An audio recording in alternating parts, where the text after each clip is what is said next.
Isauro Aguirre has spent over 7 years on death row, his execution stalled by California's moratorium on capital punishment. But nothing captures the depths of his depravity like this, forcing an 8-year-old boy to eat his own feces and cat litter, shooting him in the face and body with a BB gun more than 100 times, then beating him so savagely with a belt buckle that his ribs snapped and his skull cracked open. To unravel how a man from humble roots became capable of such calculated evil, we have to rewind to where it all quietly began. Smash that subscribe button as we dive into their dark stories, and let us know in the comments where you're watching from. Isauro, Tony, Aguirre entered the world on June 13, 1980, in a gritty corner of Los Angeles County, California, though the exact spot remains a footnote in his shadowed story. He was the eldest son in a family scraping by on sheer grit, the kind where love was doled out in home-cooked meals and hand-me-down clothes, but luxuries were as rare as a full belly every night. His parents embodied the American immigrant hustle. His mother, a woman with just 2 days of kindergarten under her belt, poured her heart into keeping the home running. His father, unable to read or write a single word, toiled endlessly in backbreaking labor. Whatever jobs kept the lights on and food, however meager, on the table. They weren't wealthy, far from it. Poverty clung to them like dust on work boots. But in that cramped household, there was a fierce loyalty, a code of hard work that shaped young Isauro from his first wobbly steps. Family photos from his defense trial paint a picture of innocence lost too soon. Baby pictures show a chubby-cheeked infant, all wide eyes and gummy smiles, cradled in his mother's arms. Another captures him as a toddler, gently holding his newborn sister, his protective instincts already flickering. By his 18th birthday, he's grinning ear to ear, surrounded by siblings and parents in a rare moment of celebration, the whole clan squeezed together in a snapshot of unity. His sister Elizabeth, who later testified tearfully in court, remembered him as the caring older brother who always lent a hand, helping with chores, watching over the little ones, never raising a fist in anger. He was helpful, she said, her voice cracking. In a home where education was a distant dream for his parents, Isauro stepped up, becoming the glue that held their fragile world intact. No tales of beatings or neglect surfaced from those days. Instead, whispers of a boy who absorbed the family's struggles without complaint, his quiet strength a badge of honor. But school?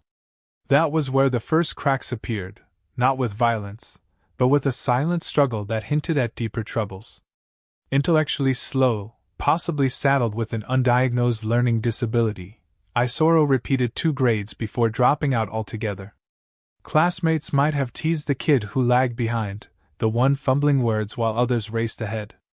No records of fights or petty crimes mar his youth, no juvie stints, no stolen bikes, no early brushes with the law. He was the good son, the reliable one. Yet those classroom failures gnawed at him, planting seeds of frustration in a boy already carrying his family's weight. How does a teen with no roadmap forward channel that pent-up energy? For Isauro, it simmered beneath the surface, waiting for the right spark. As he hit his 20s, that kindness everyone raved about found an outlet in work, jobs that let him care for others, mirroring the role he played at home. At the Woodland Park Retirement Hotel in Woodland Hills, he spent 3 years as a caregiver and driver, bathing the elderly, shaving grizzled faces, wheeling them to meals with a gentle touch. Nicknamed Shaggy, for his laid-back vibe, he changed diapers for seniors without a flinch, earning praise as patient, attentive, loving. His boss called him a model employee, the kind who suggested scenic drives to brighten a resident's day. Former neighbors echoed it. Respectful, caring with kids, even helping little ones cross the street safely. No red flags, just a man building a life, one compassionate act at a time. Or so it seemed. Beneath that steady exterior, what unseen forces were brewing? A dropped-out dropout in a world that chews up the slow and spits them out. Poverty's grind, unspoken insecurities, a hunger for control? Isoro's early years screamed potential, not predator. No abuse scarred him, no streets turned him feral. Yet here was a foundation of quiet rage, forged in repetition and rejection, teetering on the edge of explosion. What flipped the switch? That question hangs like a storm cloud as we watch him drift into manhood, and straight into the arms of Pro Fernandez, the woman who would unleash the monster within.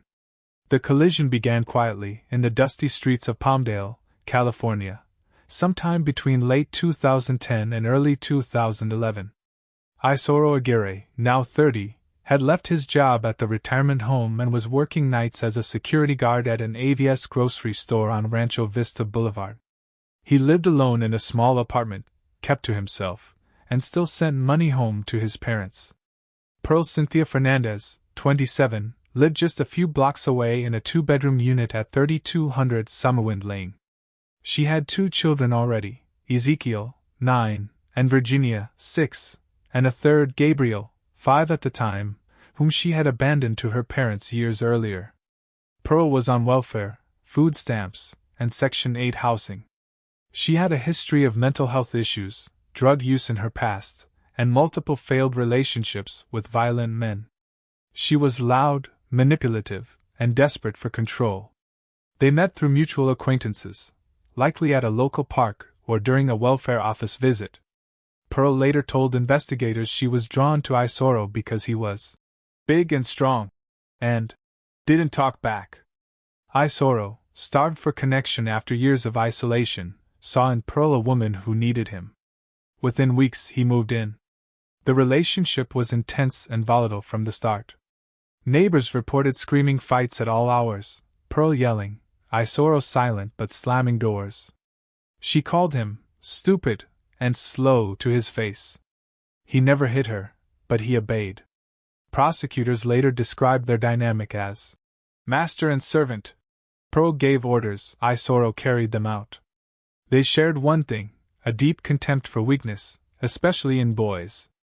Pearl hated anything she saw as feminine. Isoro, who had been mocked in school for being slow, internalized that shame and redirected it outward. For 8 months, Gabriel lived in peace with his grandparents. He was a happy, playful child, loved baseball, wore his Little League uniform with pride, and had a gap-toothed smile that lit up family photos. His grandfather, Arnold Fernandez, taught him to ride a bike. His grandmother, Evelyn, braided his hair and packed his lunch.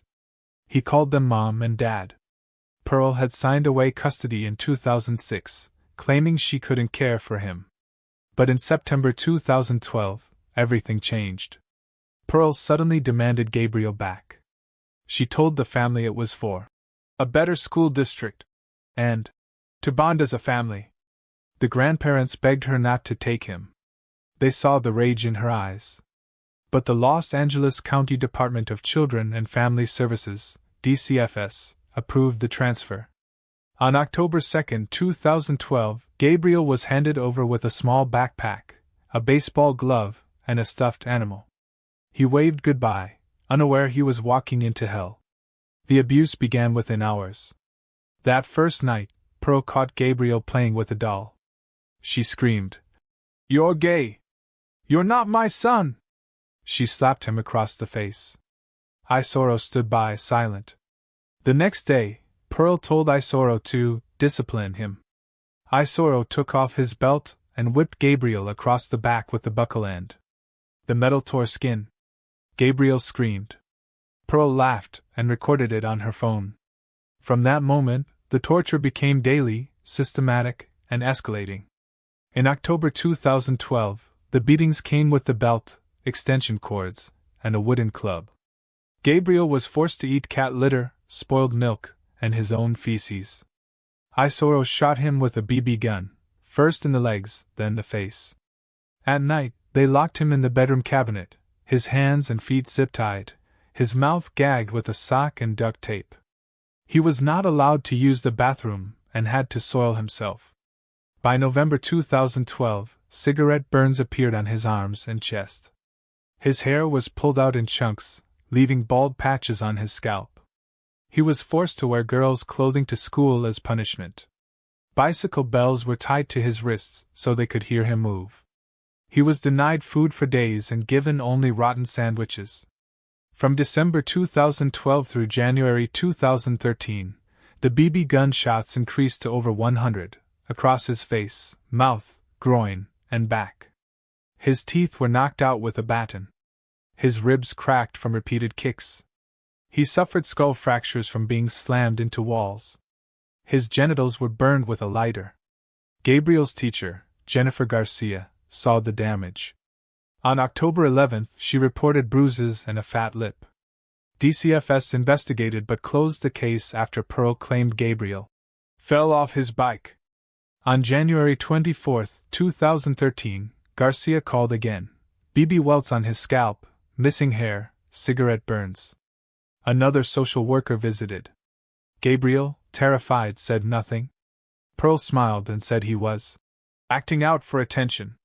Case closed again. By March 2013, Gabriel was a ghost.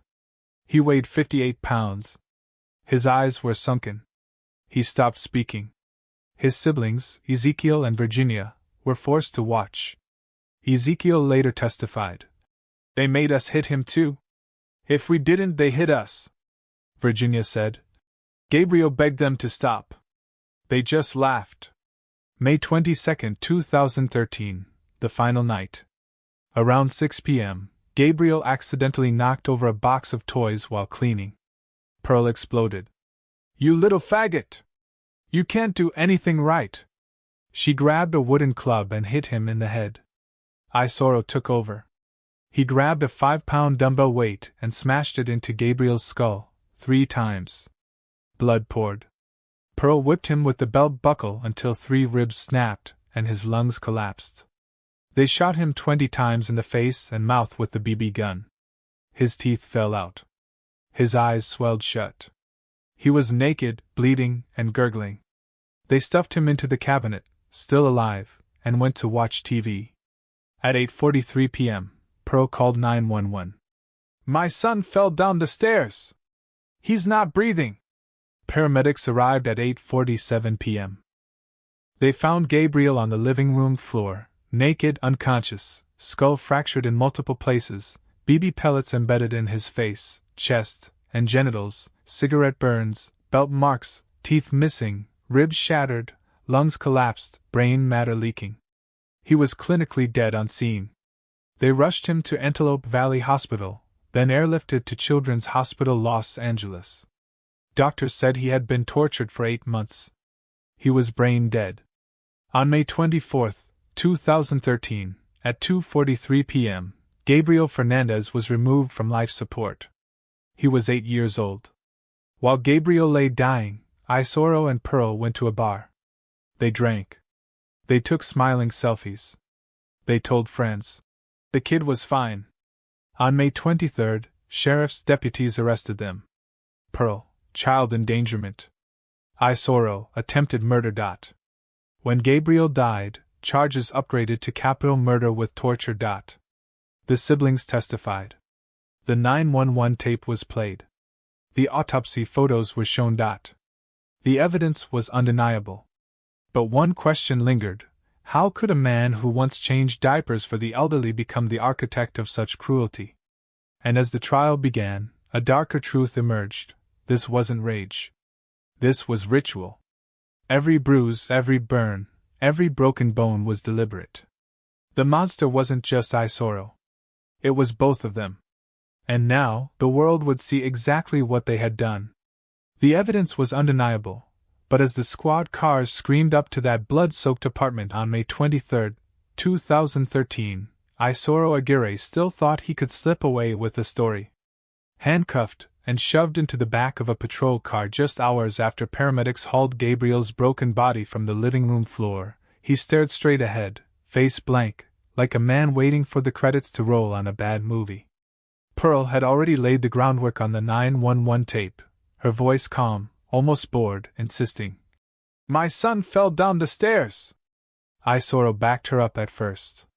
When deputies asked what happened, he shrugged and said Gabriel was a difficult kid who had lived with his grandparents for years.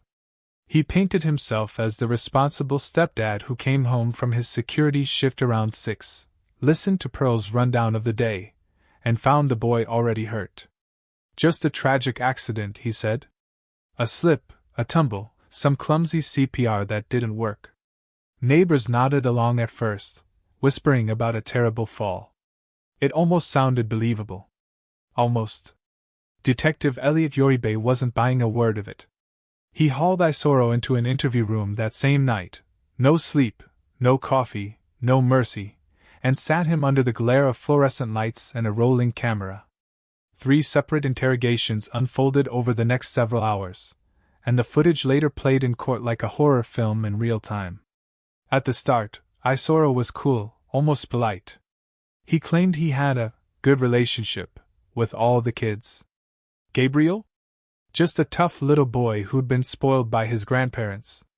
But Yoribe kept pressing, laying out the medical photos one by one, BB pellets studding the boy's face like shrapnel, ribs snapped like dried twigs, skull caved in as if someone had taken a sledgehammer to a pumpkin. Isoro's composure cracked. His eyes welled up, not for Gabriel, prosecutors would later argue, but for the trap snapping shut around him. He made me mad, he finally muttered. He told Pearl he wanted to leave me. That was the dam breaking. The words spilled out in a rush. How he hit the boy. Harder than I've ever hit anyone, maybe 10 times. I lost count. How he grabbed the 5-pound dumbbell and brought it down on Gabriel's head 3 times. How he whipped him until ribs shattered. How he fired the BB gun into the boy's mouth until teeth scattered across the carpet. And every time he paused, he pointed a trembling finger at Pearl. She told me to do it. She filmed it. I tried to save him. By sunrise, the alibi was in tatters. Gabriel's brother and sister, Ezekiel and Virginia, sat before a grand jury just days later and painted a picture no staircase could explain. 8 months of torture, not one unlucky evening. They laughed while they beat him, Ezekiel said, his voice small but steady. Virginia nodded beside him. Gabriel begged them to stop. They just said he deserved it. The autopsy photos told the rest. Cigarette burns from November, bald patches from October, hair yanking, more than 125 BB pellets buried in skin like grim confetti. Teacher Jennifer Garcia took the stand and cried as she recalled the ignored hotline calls, bruises, welts, burns, a little boy fading in front of her eyes. No set of stairs on earth could produce that graveyard of scars. The accident story collapsed, and Isoro faced the full weight of capital murder, first degree with the special circumstance of torture. Pearl was charged right beside him. Bail was denied. The question hanging in the air was simple and brutal. Could a man everyone once called kind talk his way out of a death sentence? Fast forward 4 years. The trial finally began in the fall of 2017 inside a packed Los Angeles Superior Court downtown. Jury selection dragged through September. 12 ordinary people chosen to stare into the abyss. Opening statements landed on October 16th like a thunderclap. Prosecutor John Hatami, himself a survivor of childhood abuse, didn't pull punches. He called the defendants pure evil and marched the jury through the timeline of cruelty. The feces forced down Gabriel's throat, the nights zip-tied inside a cabinet, the girl's clothing he was made to wear to school as punishment for acting gay. He flashed autopsy slides, brain matter leaking from a fractured skull, lungs collapsed like punctured balloons, and laid out the motive in plain language. They hated him for playing with dolls. Isoro, Hatami said, wasn't just the muscle. He was the architect, swinging that dumbbell with deliberate force. The defense took a gamble from day one. Attorney Michael Sklar stood up and admitted the obvious. My client did unspeakable things. No point denying the blood. Instead, he tried to shrink the crime from murder to manslaughter, calling the final beating a fit of rage that exploded on May 22nd. He humanized the hulking defendant, flashing childhood photos, baby Isoro cradling his newborn sister, teenage Isoro grinning on his 18th birthday surrounded by family. Former bosses from the retirement home took the stand and praised Shaggy for his patience, his gentle hands while changing diapers, his habit of taking residents on scenic drives just to lift their spirits. Sklar painted Pearl as the puppet master, a domineering woman who mocked Isoro's slowness and ordered the violence. He hinted at intellectual deficits, repeated grades, early dropout, and asked the jury to see a broken man manipulated into horror. The tears Isoro shed on those interrogation tapes. Genuine remorse, Sklar insisted. The trial's turning points came fast and hard. On October 31st, the interrogation videos rolled in open court. Jurors flinched as Isoro's voice cracked. "I hit him harder than ever," then watched him pivot to blame Pearl in the same breath. A week later, on November 7th, the defense tried to replay the crying portions, but Detective Yoribe took the stand and dismantled the performance. "Crocodiles cry too, out of fear, not sorrow." Then came the children. 13-year-old Ezekiel recounted being forced to punch his little brother or face the belt himself. Virginia described Gabriel's whimpers from inside the cabinet. Jennifer Garcia wept openly, remembering the day she sent Gabriel home in a pink shirt because it was the only clean thing left. Hatami closed with a line that echoed through the courtroom. "Death would be too merciful for what they did to that child." Deliberations began November 14th. The jury room was silent except for the occasional sob. After 2 days, word came back: guilty on all counts. First-degree murder. Torture special circumstance proven beyond doubt. The verdict was read on November 15th, 2017, and the gallery erupted. Gabriel's biological father hugged Hatami through tears, while outside the courthouse strangers in "Justice for Gabriel" T-shirts cheered until their voices cracked. Defense counsel slumped. The fight for life had only just begun. The penalty phase kicked off December 11th. Prosecutors doubled down, projecting the full timeline of abuse in excruciating detail: every burn, every broken bone, every forced mouthful of cat litter. The defense countered with more family snapshots and tearful pleas from Isoro's sisters. "He was the caring older brother who never raised a hand." They begged for mercy, arguing life in a cage was punishment enough. After 2 days of deadlock, Judge George Lamelli sent the jury back with a sharp instruction to follow the law.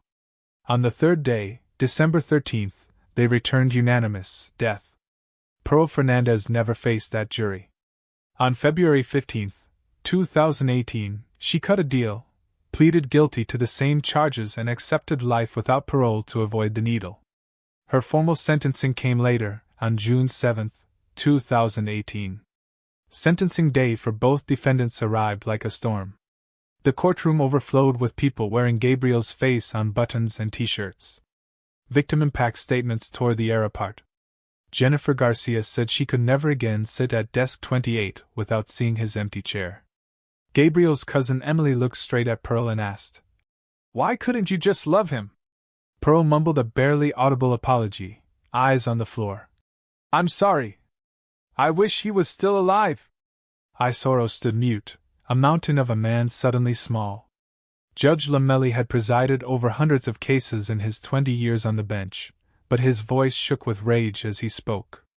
He recounted the atrocities one by one: the teeth scattered like dice, the BB barrages, the skull fractures, the cabinet soaked in urine and fear. "Horrendous," he said. "Inhumane. Nothing short of evil." He told a story about a mother cat who would fight to the death for her kittens, then looked at the defendants. "Even animals protect their young." Turning to Isoro, he delivered the final blow. "May the nightmares of what you did haunt you every night for the rest of your life." The gavel fell. Death for Isoro. Life without parole for Pearl. The monsters were caged. But in California, death row is more promise than reality. No execution has taken place since 2006. A statewide moratorium still holds. Appeals crawl forward, one motion at a time. Isoro sits in a San Quentin cell, waiting. Pearl rots in Chowchilla. And somewhere, a little boy's baseball glove gathers dust in an evidence locker. Justice was served on paper, yet the needle still hovers, sharp, cold, and motionless. Will Shaggy ever feel its sting? Or will the system's endless gears grind on until the world forgets? The gavel's echo faded, but for Isauro Aguirre, a new kind of silence began, one broken only by the clang of cell doors and the distant shouts of 500 other condemned souls. Shackled and loaded onto a prison bus in the summer of 2018, he rolled north to San Quentin State Prison, California's infamous fortress on the bay. For years, he paced the 5-by-9-foot cell on East Block, death row's grim heart, where men waited decades for a date that never came. Sunlight barely pierced the bars. The air hung heavy with bleach and despair. 23 hours a day in solitary, that was the rhythm. Breakfast slid through a slot, oatmeal, a boiled egg. Then nothing but the hum of a 13-inch TV bolted to the wall, tuned to sports or old movies. An hour of wreck, in a concrete pen, like a dog run with chain-link sky. Showers? 3 times a week, under watchful eyes. Mail, books from the library, maybe a chess set smuggled in. Guards patrolled in Kevlar, tasers ready. Death row wasn't just punishment, it was a tomb with a pulse. But San Quentin was changing. Governor Newsom's overhaul turned the place into a rehabilitation center. By 2024, death row dismantled block by block. In phases, starting that April, over 600 condemned men like Isoro were shipped out. No fanfare, just orders to pack legal papers and a few photos. By early 2025, Aguirre landed at the California Institution for Men in Chino, or maybe Salinas Valley. Exact spots stay foggy in inmate locators, but the life didn't shift. Still segregated, still caged alone. Cells a tad bigger, maybe group wrecked twice a week under sniper towers, but the weight pressed harder. No more bay views, just desert dust and razor wire. Guards there call them condemned. Whispers of transfer stirred riots in Chino, locals protesting. Monsters next door. Interactions? Minimal. Isoro keeps his head down, no fights on record, no shanks or standoffs. A quiet giant in orange, nodding to COs who slide trays. Inmates say little, pecking order rules, but child killers sit low. Remorse? That's the ghost in the machine. No teary interviews, no jailhouse Jesus like some find. During trial, those interrogation sobs rang hollow. Detectives called them crocodile tears. Since? Crickets. His family clings to the old. Shaggy. Mailing letters, maybe begging forgiveness in whispers. But publicly nada. No apology to Gabriel's kin, no Bible-thumping conversion stories leaked to reporters. Instead, the grind of appeals, automatic direct appeal filed years ago, creeping through California's Supreme Court. Habeas petitions stack up, claims of bad lawyering, jury bias, Pearl's shadow. Lawyers argue his low IQ made him her pawn. Denied so far, but they drag on, buying years. Pearl fares no better at Central California Women's Facility in Chowchilla, a sprawling women's camp where she molds license plates or sews uniforms by day. LWP means no hope, just gray routine. Rumors swirl of a 2025 interview where she mumbled regrets, but her eyes? Still cold. No visits from kids, just echoes of screams she laughed at. Days blur into years. Isoro lifts weights in his cell, sketches family portraits, pores over case files under a flickering bulb. TV news flashes Gabriel docs, Netflix specials that rip open old wounds for the world, not him. Does he stare at the screen, seeing that gap-toothed grin? Or flip to baseball, remembering the glove he crushed? Guards say he's compliant, almost invisible, model condemned, if such a thing exists. But in the quiet hours, when Marin fog rolls over San Quentin's ghost, what haunts? The dumbbell's thud? Gabriel's gurgles? No redemption arc here, just survival in a system that forgot how to kill. Speculate his end, if California's moratorium cracks. Picture it, 2035 maybe. A buzzer buzzes at dawn. Aguirre, pack up. Last meal, steak, fries, root beer, like the old days. Strapped to the gurney in a sterile chamber, tubes snaking in. Witnesses file in, prosecutors smirking, Gabriel's aunt glaring, family absent. The warden reads the warrant. Any last words? Silence or a mumble. Sorry, kid. Pentobarbital floods veins, burn then black. Eyes flutter to that cabinet, feces smeared face pleading. Lights out. Quick, compared to 8 months of hell he dealt. Gabriel's story isn't just monsters caged, it's a system scream. Child services asleep, Courts too slow, death row a joke. Justice served? Or just expensive limbo? Tell me, does letting Isoro rot unseen honor that little boy, or should the needle drop to balance the scales? What do you think, death penalty fix or failure? Drop your thoughts below, hit like if Gabriel's fight hit you, and subscribe for more raw truths. We owe him that.